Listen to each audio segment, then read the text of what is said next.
What's going on, everyone? Juicebags here, and welcome back to the channel. Today we're going to take a really fast first impressions and review of Everspace 2.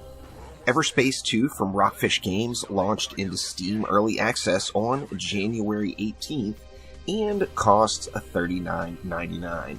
Now, Everspace 2 is indeed a sequel, but it is definitely different than its original game. The game is no longer a roguelike and is now a full-on space flight looter shooter with crafting, RPG elements, and customization. Currently in the early access, there is about 20 hours of a story-driven campaign, but there is just a ton of side missions, objectives, and jobs that you'll pass along the way. The first 12 hours or so of the story campaign is fully voiced, and one thing you'll note right away is there is just a ton of other stuff to do. Although the game does give you a direction following through the campaign going from, say, point A to point B, however, in the process of getting across that space, there is just an enormous amount of those side missions and objectives to stop off and check out. In the early access, the first 2 star systems are available, and there's 4 to 6 more star systems planned for the launch of the game. When the game launches, promises that the game will offer twice the story and a full endgame.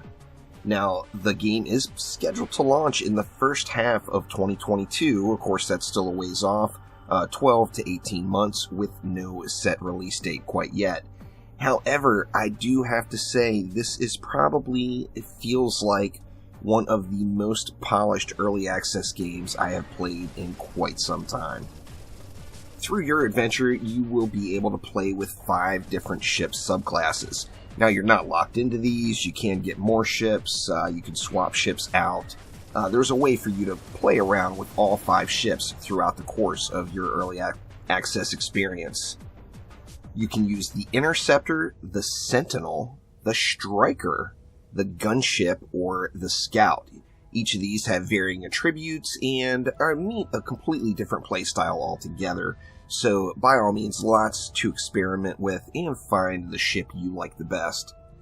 I personally have been playing a ton with the Gunship because I currently have some issues with my mouse hand, and although the combat is feeling quite perfect for me at the time, it is a little bit of a questionable choice driving this big old tank of a ship around through some of the tighter areas. Now, I've been streaming the game every day over on Twitch, and the most often asked question is without a doubt, how does the flight feel? And I've got to say, the flight feels wonderful. It feels the best flight controls of really any flight-based game or shooter that I've been playing in quite some time.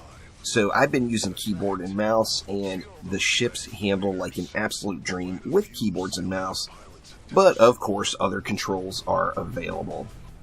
Now, when you come across objectives, they're going to be combat-oriented, exploration-based, or a puzzle for the most part.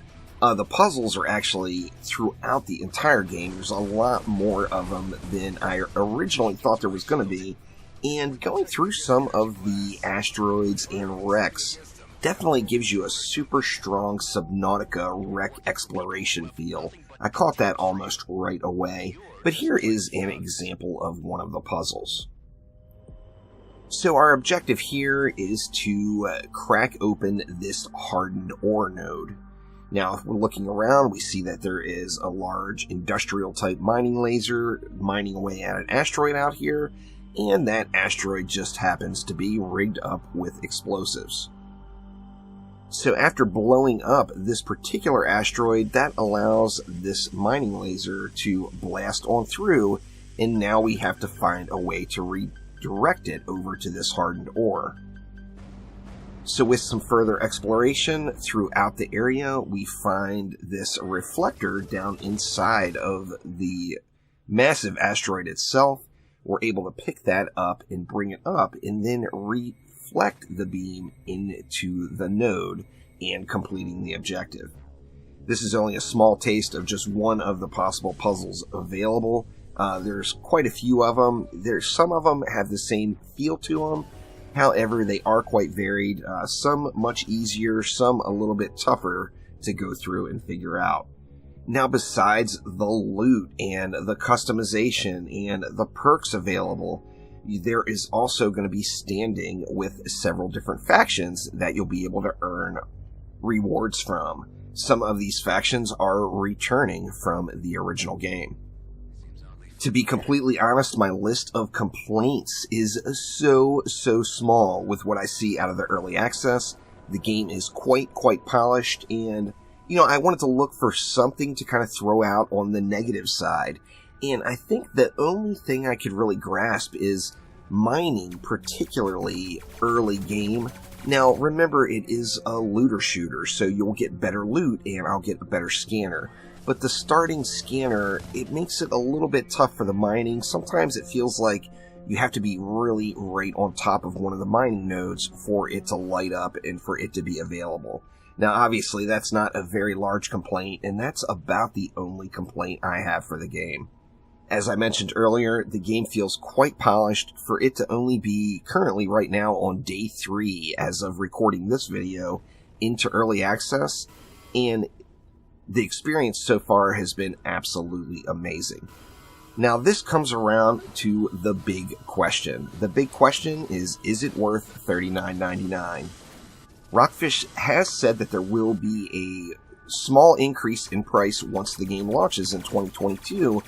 However, the main thing here to ask yourself is, do you play beta games or do you play early access titles? I know a lot of players out there just don't like to do that and want to play a finished product, and there's absolutely nothing wrong with that. However, if you are the type of person that does want to play in early access title, and particularly Everspace 2, if you're excited about it, in my opinion, it's well worth the $39.99. Now, besides the price going up, one thing about buying into an early access title is you have to remember you're actually pre-ordering the game. You're not buying this early access product. Now, the early access product is something that you're going to receive right now up front. However, you are purchasing the game. So everything I see so far says this game is going to be absolutely awesome. So in my opinion, it is no doubt well worth the $39.99 price tag, and I really look forward to what is added. Now, there is going to be quarterly updates throughout early access leading up to launch that are going to add more ships, potentially more star systems, the increased story. All that will be implemented throughout early access and up to launch, and I'm just really looking forward to what the game offers once 2022 rolls around. Now, I am going to be playing a ton of Everspace 2. I am super digging it. It is fulfilling the need for shooty space games 100% in my life right now, and I am loving it. So thank you all so much for watching. I will be streaming quite a bit of Everspace 2 over on Twitch and here on YouTube, and more YouTube content and coverage of the game to come shortly as soon as I experience more and learn more about the game. But thank you all once again, and I will see ya next time around. Take it easy.